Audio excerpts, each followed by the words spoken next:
The US President-elect Joe Biden has launched a stinging attack on Donald Trump, blaming him for encouraging yesterday's violence in Washington when hundreds of Trump supporters stormed the Capitol building, the very heart of American democracy. Joe Biden called it one of the darkest days in US history and said it was the culmination of 4 years of attacks by Mr. Trump on democracy, on justice and on the press. Leading Republicans have distanced themselves from the president, who has not condemned the rioters. And now there are growing calls for President Trump to be removed from office with just 13 days to go before the end of his term. Our North America editor Jon Sopel is at the White House for us now. Jon. Sophie, Donald Trump has always been able to act with impunity. But even he discovered there are some lines that he cannot cross. There has been a furious backlash to what happened yesterday, and a lot of the blame attaching to him. There have been White House resignations, a cabinet member has gone, and the former Attorney General said he has betrayed his office.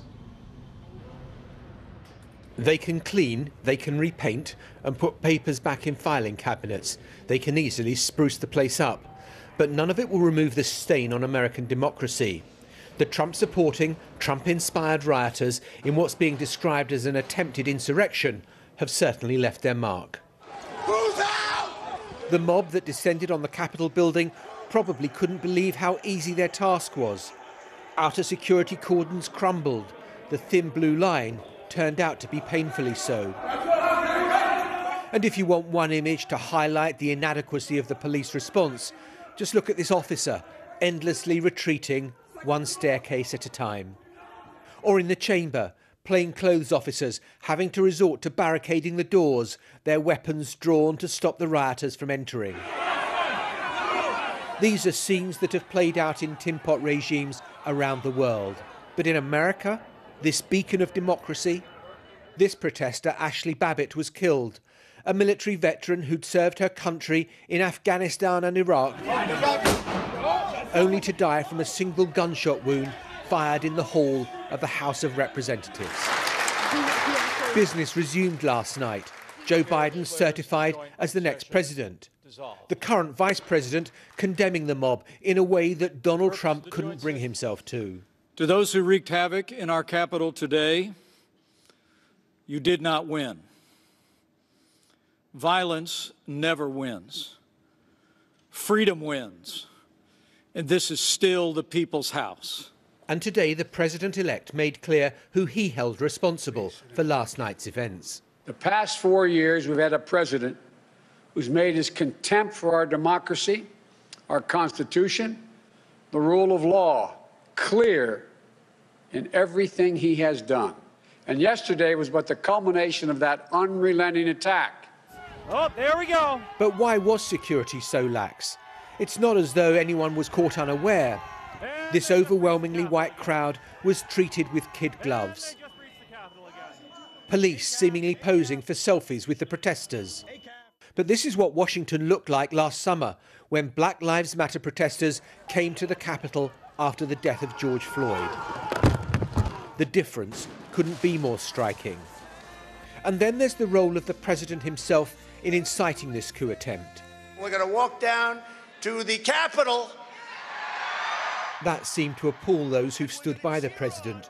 Rumours swirled that his fellow cabinet members might try to invoke the 25th Amendment and forcibly remove him from office. Maybe in response to that threat, Donald Trump finally, through an aide, issued this statement in the middle of the night. Even though I totally disagree with the outcome of the election and the facts bear me out, nevertheless, there'll be an orderly transition on January the 20th. Donald Trump couldn't tweet it out because his account had been suspended, and today Facebook announced that it was indefinitely blocking his account, a hugely significant move. And the Democratic Speaker of the House, Nancy Pelosi, whose office was yesterday occupied by this protester, is upping the pressure. I joined the Senate Democratic leader in calling on the Vice President to remove this president by immediately invoking the 25th Amendment. If the Vice President and the Cabinet do not act, the Congress may be prepared to move forward with impeachment. 4 years ago at his inauguration on the steps of the Capitol, Donald Trump promised that the American carnage, as he called it, would end right here, right now. But last night, this is what his legacy looked like. Jon Sopel, BBC News, Washington. Well, the apparent ease with which Trump supporters were able to storm Congress has raised serious questions about security in Washington. Our correspondent Aleem Maqbool has been speaking to some of those caught up in the chaos last night. No remorse, no guilt, no regrets. Those who travelled to Washington from across the country to protest are today sightseeing. Yesterday had to happen. The shock and disgust is felt elsewhere, not here. How do you feel about it all? I feel very privileged that I was a part of yesterday. I fight for freedom and democracy. Even with everything that happened? Yes, even with everything that happened. We had the greatest president in our lifetime doing everything he could do, sacrificing his golden years to make this country what it should be and what it always has been. He sacrificed so much, and that's why you've seen so many people here. They realize that. We are in. In those fateful hours, they'd been incited to march on the Capitol by Donald Trump. Those who forced their way into the building, believing they had the right to overturn the election result. That is just not how things are done in this country. Right. Lawlessness, storming buildings even, and that's what's happened today. This nation wasn't founded on civility. This nation was founded on revolutionary activity. We became civil after the government realized that they got overwhelmed. So what happens now?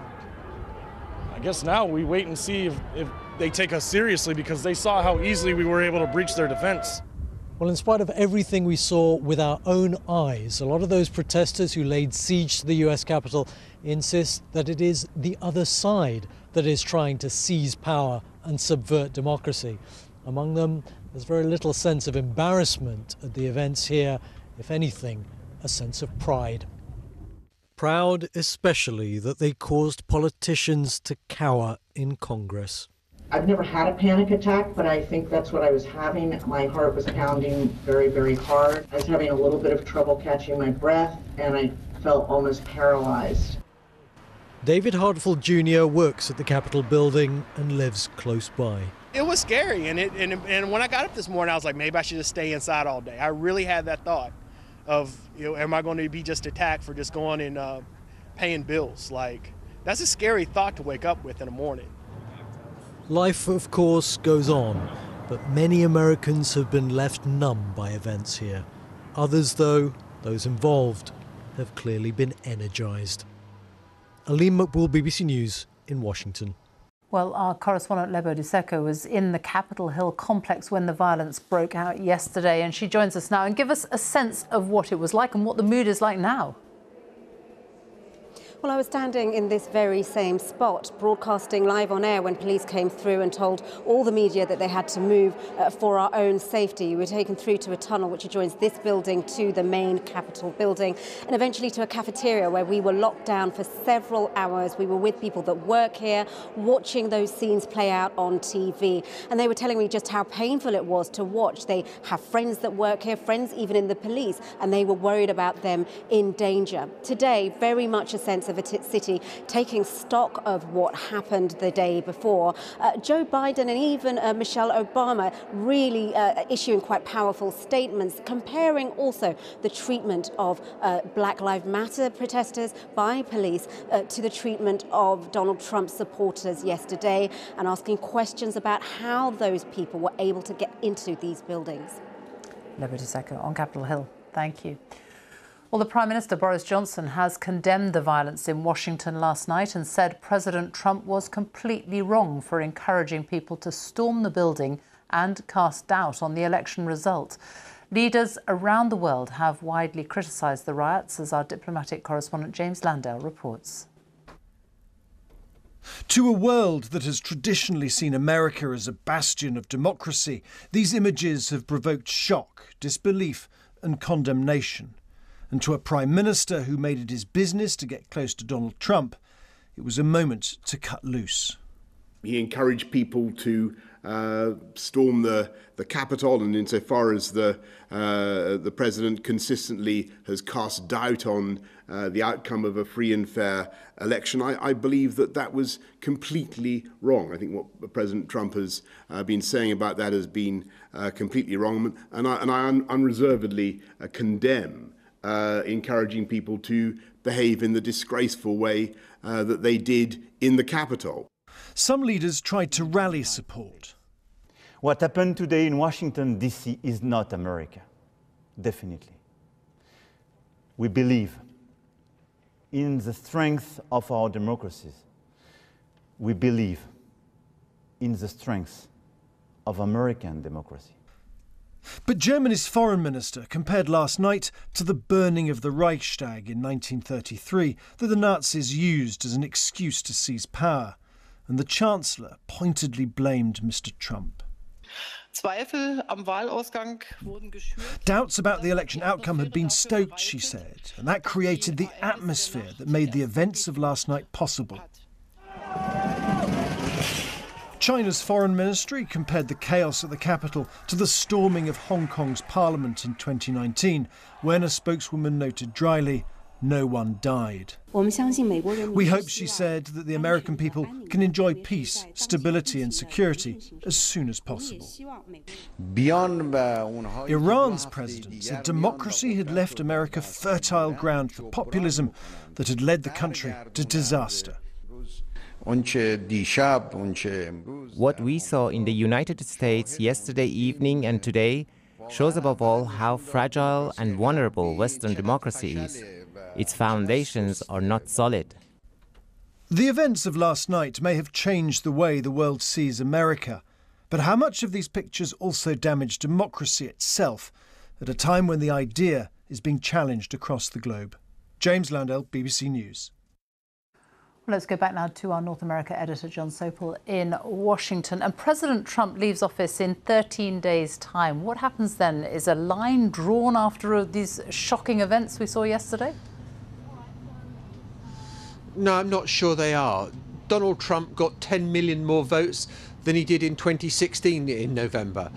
There are millions of Trump supporters who probably are applauding what happened yesterday, and the sense that I have in Washington is that people are unrepentant, and it's like people are talking two different languages. If you hate Donald Trump, you think the election was fair and reasonable and everything unfolded in a proper manner, and if you're one of the Trump supporters who on social media and in this ecosystem all you're getting is a diet of fraud and lies and deceit and rigged voting machines, then you don't believe it. And when we spoke earlier, Sophie, I was being heckled by some Trump supporters. I tried to engage with them after we'd done our live, and I said, look, but the Attorney General has said it was safe, the head of cybersecurity said it was safe, the judges have said it was safe, appointed by Donald Trump, Republican lawmakers have said it was safe, and they say that see that as part of the conspiracy that is trying to rob them and pull the wool over their eyes. And I think getting people to calm down will be Joe Biden's biggest task when he becomes president.